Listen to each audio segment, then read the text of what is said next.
La team Pulcheric Ballet met en garde. Elle s'interroge et interroge son peuple. Oui, la CAN, c'est la beauté, c'est bien. Et il faut remplir les stades pour voir les matchs.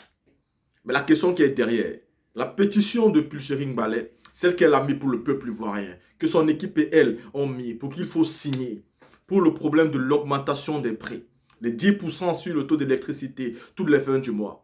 Parce qu'il faut savoir que les gens vont s'amuser pendant la Coupe d'Afrique des Nations, mais il y aura des factures à payer. Surtout qu'à l'heure actuelle, tout est en train d'être mis en place pour que la CAN soit belle. Les ballons dans le ciel, les personnes qui tirent les ballons dans le ciel, tout ce qu'on dépense, les Ivoiriens vont payer. Et la pétition a besoin d'un minimum de 100 000 personnes. Et 100 000 personnes qui ne représentent absolument rien dans plus de 30 millions de population. 100 000 personnes, c'est rien quand on est 30 millions dans une population. Est-ce que les Ivoiriens, parce qu'ils sont en train de faire la fête, vont donc oublier cette pétition que l'équipe de Pulcheric Ballet elle-même ont mis en ligne? Et donc, elle pète un cap dans un direct et elle s'interroge face à son peuple. Elle se demande donc si ce peuple est devenu maso. Parce que certaines personnes demandent, il faut faire une trêve parce qu'on joue au ballon, il faut faire une trêve parce qu'il y a la Coupe d'Afrique. Mais non! La Coupe d'Afrique des Nations, ce n'est pas parce qu'elle se joue que la vie s'arrête. Parce qu'elle se joue, les gens continuent à manger. Ils continuent à payer des factures. Ils continuent à vaquer à leurs occupations. On ne mange pas la Coupe d'Afrique. C'est-à-dire c'est une grande fête africaine qui permet aux gens de se mettre ensemble pour s'amuser. Mais il faut continuer à dénoncer les problèmes sociaux. Et c'est cela que fait Pulcheric Ballet et que tous les Ivoiriens doivent continuer à faire. Alors j'invite tous les Ivoiriens qui me suivent ici à aller sur la page officielle de Pulcheric Ballet sur Facebook et aller signer la pétition. Allez signer cette pétition qui est non seulement importante pour tous les Ivoiriens, mais aussi pour l'évolution de la démocratie. N'oubliez pas cette pétition à cause du football, en vous concentrant ou sur des flèches ou sur des futilités. Voici une dame qui se bat pour son peuple. Voici une dame qui méritait même d'avoir un véritable poste de responsabilité en Côte d'Ivoire parce qu'elle aime son peuple. Dès qu'on aime son peuple, ce n'est pas seulement dans la bouche. Voici une dame qui a déjà fait à plusieurs reprises la prison, point 8, point 9 ans en prison, mais à chaque fois elle ressort, elle remet ses léquins et elle repart au combat. Elle repart au front. Elle repart lutter pour le bien de son peuple. Mais aujourd'hui, elle a l'impression que ce combat n'intéresse pas beaucoup de personnes. On a l'impression que les Ivoiriens sont devenus masos et qu'ils apprécient la souffrance qu'on les inflige. Au nom de la Coupe d'Afrique des Nations, ils refusent de signer une pétition pour que le prix de l'électricité qui a augmenté de 10% puisse diminuer. Ou au moins que ce problème soit débattu à l'Assemblée nationale. Mais cette pétition-là est là pour ça. Allez la signer.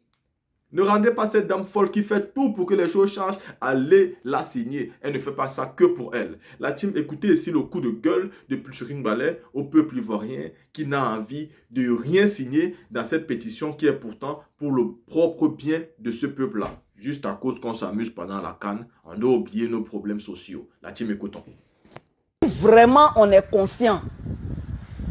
Est-ce que parce qu'il y a la CAN, on ne mange plus? Ou bien on vous a dit que parce qu'il y a la CAN, vous n'allez plus payer vos factures?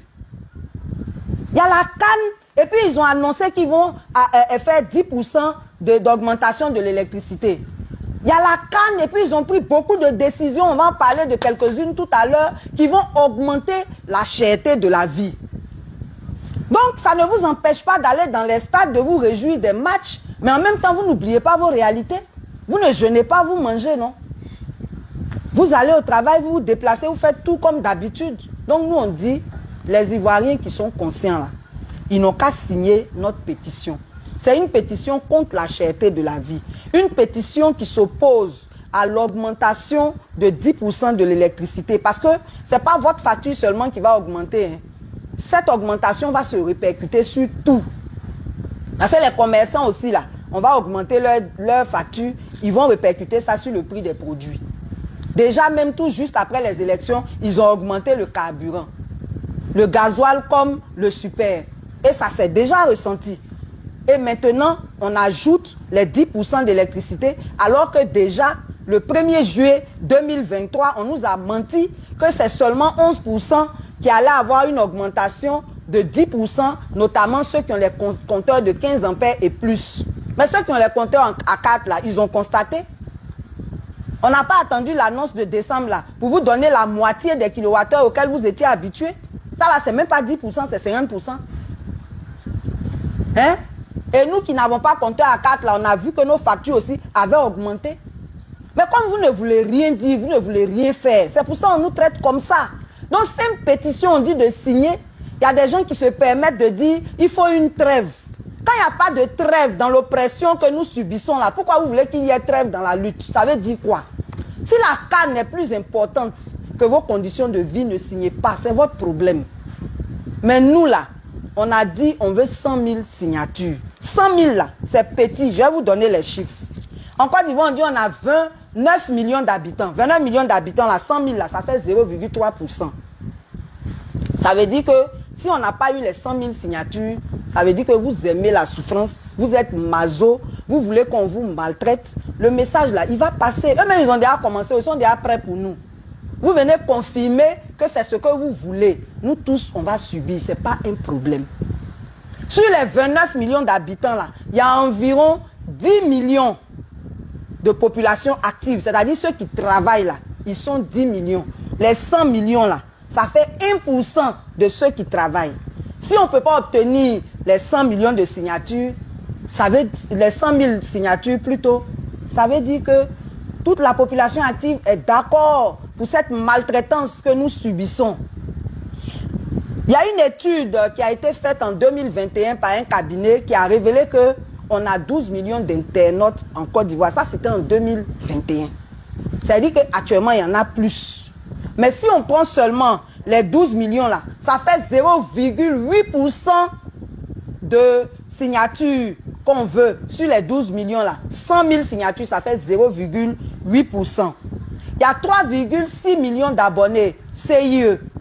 Si on prend 100 000 sur les 3,6 millions d'abonnés là, ça fait 2,7%. Donc si on n'est pas capable d'obtenir les 100 000 signatures, on aura prouvé que nous avons vraiment les dirigeants que nous méritons. Et ils ont vraiment étudié notre psychologie. La preuve, il y a certains parmi vous qui parlent de trêve. Ça ne va pas. Ça ne va pas. La lutte là, nous, on ne va jamais arrêter ça. Tant qu'il y aura problème là, nous, on va lutter. Ceux qui comprennent, gloire à Dieu, ceux qui ne comprennent pas là, nous tous, on a les mêmes marchés, on a les mêmes factures. Voilà. Donc, 100 000 signatures, ce n'est rien. Maintenant, les gens de la société civile, des partis politiques, on est en train de parler de la lutte. Il y en a qui vont te sortir que oui, on ne m'a pas consulté. Moi, de me promener pour aller consulter tout le monde. Si vous n'êtes pas concerné par les problèmes dont on parle, ne signez pas. L'échec, là, c'est pour nous tous. Nous, là, en tant que société civile, on fait ce qu'on peut, en comptant sur la responsabilité des uns et des autres. Maintenant, si vous voulez montrer que vous n'êtes pas sérieux, le pays, là, ça se résume à vous seul, parce qu'on n'est pas venu vous voir, vous ne signez pas. Mais c'est que vous n'êtes pas responsable. Vos militants, là, c'est eux-mêmes qui vont payer aussi avec nous. Il n'y a pas de problème. Mais je tenais à expliquer que la lutte ne va jamais s'arrêter par rapport à un événement quelconque. Cherté de la vie, là, c'est nous tous, on est dedans. Et là, on va parler de la NES fiscale pour vous montrer à quel point on a des problèmes. Chaque année, les gens révisent le code des impôts. Et l'annexe fiscale est chose, comment on appelle ça, est votée avec la loi des finances. Donc la loi des finances 2024, là, ça a été voté en décembre 2023. Donc avant la CAN, ça a été voté. Et c'est vos députés là, vos sénateurs là, c'est eux qui ont voté tout ça là. Hein. Ceux qui sont censés nous représenter là, on ne sait pas leur représentation là, ils font comment. C'est à Salé Tchemoko seulement on entend. Hein. Tous les autres là, ils n'ont pas été votés par les Ivoiriens, ils ne représentent pas les Ivoiriens, ils ne parlent jamais d'un problème alors que nos problèmes là, on ne peut même plus les compter même. Donc là, cette loi là a été votée et donc ça s'impose. Nous allons vous présenter quelques articles et vous-même vous allez comprendre dans quoi on est. L'article 2 de cette annexe fiscale 2024 là nous présente une augmentation du droit d'enregistrement des actes à la construction là-bas. Là. Avant on payait 18 000. Maintenant on dit c'est 25 000. Et à partir de maintenant, sur tous les terrains qui sont sans ACD, vous allez payer 4% du prix là-bas. Ça dit qu'ils ont surendetté notre pays. Ils ne savent plus où ils vont avoir l'argent. Les quelques gouttes de sang qui nous restent là, c'est ça, ils vont venir ramasser encore. Et aucun domaine n'est épargné. Ceux qui conduisent, prennent Yango là, vous n'avez pas remarqué que tout a augmenté actuellement. J'arrive sur ça là-bas. J'étais à l'article 2. L'article 3 dit qu'il y aura une augmentation du transport. Parce que désormais, toutes les grosses compagnies qui font plus de 200 millions de chiffre d'affaires annuel, là, eux là, il y a une TVA de 18% qui va leur être appliquée. Mais la TVA là, eux ils ne seront que des collecteurs pour l'État, hein, c'est nous qui allons payer. Ça veut dire qu'ils vont augmenter le prix du transport pour aller donner à l'État les 18% là. Qui paie? C'est nous qui perdons. Est-ce que vous voyez? Ça c'est l'article 3. On continue. L'article 7. L'article 7 parle de la fiscalité immobilière. Il paraît que maintenant là, ils vont créer une commission.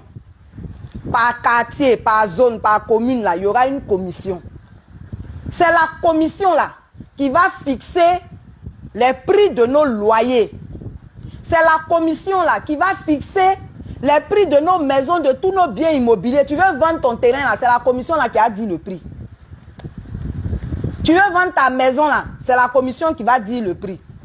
Maintenant, par rapport à nous qui sommes petits en bas ici, là, c'est le loyer là qui nous intéresse. Nous, on n'a pas maison, on n'a pas terrain. Loyer là, on dit, c'est la commission qui va fixer. Et quand elle va fixer là, ce qui est grave pour nous, parce qu'on ne prend jamais de décision en notre faveur. C'est ce que je vous disais. Les petites gouttes de sang qui nous restent, ils vont venir tout racler. Si on est mort, ce n'est pas leur problème. Donc, au lieu de fixer le maximum à ne pas dépasser, eux, ils fixent le minimum. Donc, par exemple, le quartier où je suis, si on dit que les 3 pièces doivent être à 100 000, si mon propriétaire me donnait ça à 60 000 ou à 80 000, il va monter à 100 000. Mais on ne dit pas où il doit s'arrêter. C'est le minimum là, on dit. Ça là, ça veut dire quoi? Ça veut dire quoi? Ça veut dire qu'on ne pense pas au peuple. Ça veut dire qu'on ne pense pas aux plus faibles. Ça veut dire qu'on ne pense pas aux pauvres. Voilà ça qui est là. Donc ça, c'est l'article 7. Il y a l'article 20. Avant, quand les gens avaient leur terrain nu là, pendant 3 ans, ils ne payaient pas d'impôts. Il y avait une exonération. Maintenant là, tu as acheté ton terrain nu aujourd'hui. Tu vas payer impôt aujourd'hui. C'est pour ça que dans l'article 2 où on a cité là-bas, là, on dit on paye déjà pour tous les actes. Vous voyez, non? Et on a dit qu'il y a 4% sur les terrains sans ACD. C'est-à-dire que dès que tu es venu acheter ton terrain, là, tu t'as payé en même temps. C'est ce qui va se passer. Article 28. Là, c'est plus grave. Il y a un document qu'on appelle attestation de régularité fiscale. C'est un document qui témoigne que vous êtes en règle vis-à-vis de vos impôts. Voilà. Impôts là, normalement, quand on paye impôt, il y a plusieurs cas de figure. Soit on est dans une activité économique qui a été déclarée, alors on est soumis à un régime donné, selon le chiffre d'affaires qu'on a. Vous voyez, non? Les gens qui travaillent là, il y a des impôts qui sont prélevés sur leur salaire, ainsi de suite. Il y a des situations dans lesquelles on est obligé de payer les impôts. Mais maintenant là, on dit assurance automobile, c'est-à-dire tu as ta voiture, tu t'as payé assurance là, tu dois montrer attestation de régularité fiscale avant d'aller payer ça. Contrat de bail, c'est-à-dire quand tu as loué ta maison là, si on avait parlé même des propriétaires seulement, ce serait bien parce que eux, il paraît qu'il y a certains qui ne déclarent pas le vrai loyer pour ne pas payer les impôts. Donc là, si l'État veut dire qu'il n'est pas d'accord avec ça, il a raison. Mais locataire, propriétaire, si tu n'as pas attestation de régularité fiscale, tu ne peux pas louer maison. C'est ça les nouvelles règles. Donc assurance automobile, contrat de bail et d'habitation, commercial comme habitation, attestation de choses, comment on appelle ça, des exonérations et puis permis de construire. Et toute transaction, transfert de propriété immobilière, toute transaction immobilière, c'est soumis à l'attestation de régularité fiscale. Ça là, c'est pas pour nous pourrir la vie. Et nos députés là, ils ont vu tout ça là, hein, et puis c'est passé. C'est passé. Bon, on poursuit. Article 26, c'est la suppression de la patente. C'est de ça que je vous parlais tout à l'heure. J'ai dit, les Yango là, ils payaient patente. L'État dit là, des patentes là, c'est petit. Lui, il veut plus. Donc maintenant, sur chacune de nos courses, l'État a 4%. Ça dit que si tu as payé une course de Yango 1000 francs là, dans les 1000 francs là, l'État va prendre 4 francs. Non, pas 4 francs, 400. Oui, 40 francs. Vous voyez, non, je ne suis pas forte en calcul. L'État va prendre 40 francs. Ça dit que sur chaque course, chaque individu qui prend une course de Yango là, l'État a 4%. Déjà, même la société de Yango a 15%. Maintenant, celui qui gère l'interface entre les clients et la société de Yango là, il a 3%. Lui-même qui travaille là, l'État a plus que lui. L'État a 4%. Le reste là, le chauffeur se débrouille avec son patron. Vous voyez ce que c'est? Et celui qui m'a parlé de ça, avant même que je ne voie la NES fiscale, j'avais pris un Yango où le chauffeur était le propriétaire du véhicule. Il dit, son véhicule là, il a payé au Bénin à 3,2 millions. Mais pour dédouaner ça là, il a dépensé 4,5 millions. Encore faudrait-il que tout ça là soit entré dans les caisses de l'État, mais on se connaît ici. C'est pas rentré là-bas. Vous voyez des choses comme ça. Vous êtes là, vous sucez les gens seulement. Donc là, voilà pour Yango ce que j'étais en train de dire, c'est l'article 26. L'article 17, on dit on veut nous aider, donc les thèmes qui tensent là, ils vont supprimer ça pour une catégorie de dépôt. Mais combien? 5 000 francs seulement. Dépôt, on fait 4 millions là. On dit c'est pour 5 000 francs là, on ne paye rien. C'est déjà ça, hein? Mais ce n'est pas suffisant. Parce que même avant, même si tu as fait dépôt 2000, tu as payé 100 francs. Donc merci quand même. Mais vraiment, il aurait fallu monter au moins à 100 000, 200 000 pour qu'on sente que réellement, on est en train de nous aider. Voilà. Ensuite, l'article 29. L'article 29, là, c'est par rapport au BNC. Mais je vais en parler en vous posant un problème qui est très grave, qui est très sérieux, qui fait que l'État oblige certains contribuables à payer l'impôt 2 fois. Écoutez-moi bien.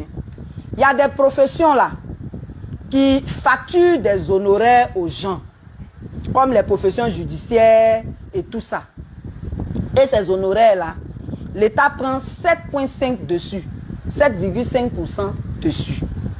Il se trouve que depuis 2022, donc il y a 2 ans, il y a eu un changement de régime. Il y a eu un changement de régime. Et avant le changement de régime, ceux qui étaient soumis à la BNC, BNC là, c'est le bénéfice non commercial. Ceux qui étaient soumis à ça, ce qui se passait, c'est que leurs clients coupaient, c'est pourquoi vous comprenez, je parle français ça là, hein. Leurs clients coupaient les 7,5% là pour reverser à l'État, aux impôts. Est-ce que vous voyez? Donc, quand ça s'en va aux impôts, les impôts doivent donner au contribuable là, à l'opérateur, il doit lui donner une attestation qui prouve que le client a effectivement coupé les 7,5%. Vous m'écoutez, non? Et l'attestation là, quand celui à qui on doit payer les honoraires à ça des impôts, il peut utiliser ça pour aller dire aux impôts que, ah, comme mon client a déjà payé les 7,5% là, moi je ne vous dois plus. Parce que le client a déjà payé. C'était une manière pour les impôts de garantir l'entrée de leurs fonds. Maintenant, en 2022, ils changent le système sans prévoir la prise en compte de ces attestations-là. Est-ce que vous comprenez un peu? Ça veut dire que maintenant, là, ils ont changé les régimes. Parce que les régimes, là, ils sont en fonction du chiffre d'affaires des uns et des autres. Est-ce que vous voyez? Donc là, quand ils ont changé le système, ils n'ont pas prévu dans le nouveau système la prise en compte de ces attestations. Donc, celui à qui on a prélevé les 7,5, d'abord même pour lui donner son attestation, c'est palable. Mais une fois qu'il a l'attestation, ça ne lui sert plus à rien. Et les mêmes impôts là vont venir lui dire, viens payer notre argent. Il dit, mais je vous dois, voilà les papiers. Faites la compensation.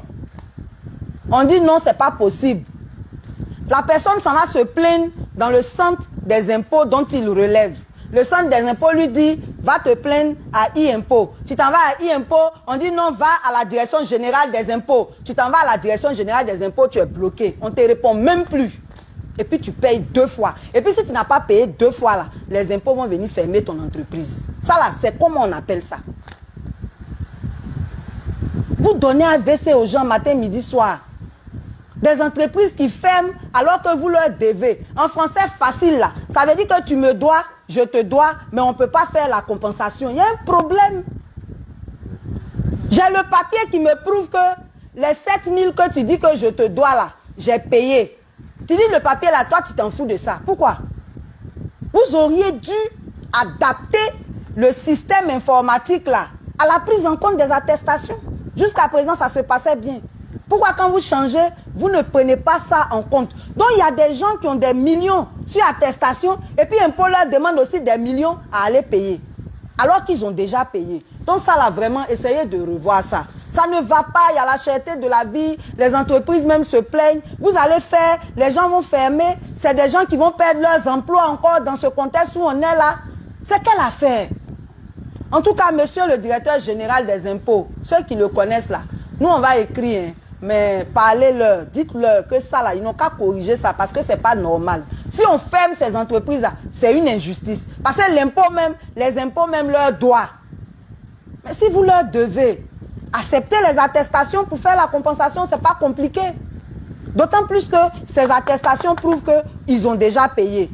Bon, on ne va pas s'éterniser dessus, mais c'est de ça que l'article 29 parle. On vous encourage à lire les lois. Hein? C'est très très important. On vous encourage à lire les lois. Parce que si vous ne connaissez pas les lois, vous êtes vraiment dans la nature, vous subissez tout sans comprendre ce qui vous arrive. L'annexe fiscale 2024 n'est pas en faveur du peuple. C'est nos députés qui ont voté ça, c'est nos sénateurs qui ont validé ça et c'est pas normal. C'est pour ça qu'on vous dit que nous là,